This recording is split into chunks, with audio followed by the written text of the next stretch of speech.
In this video, I'll show you how to quickly create a gallery in Notion to organize your projects visually.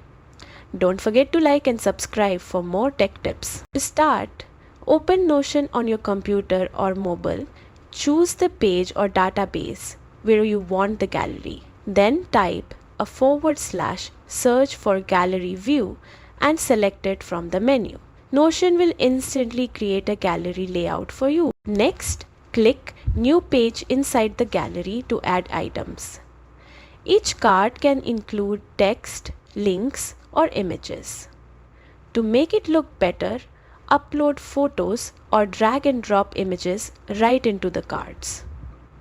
This gives your gallery a more visual and creative touch. You can also customize the layout, adjust card size, rearrange items, or rename your gallery so it's easy to recognize. And if you want to collaborate, use Notion's sharing option to invite others. That's it. You've just created a clean, organized gallery in Notion. Try it out and make your projects more engaging. If this helped, hit like, share, and subscribe for more quick guides.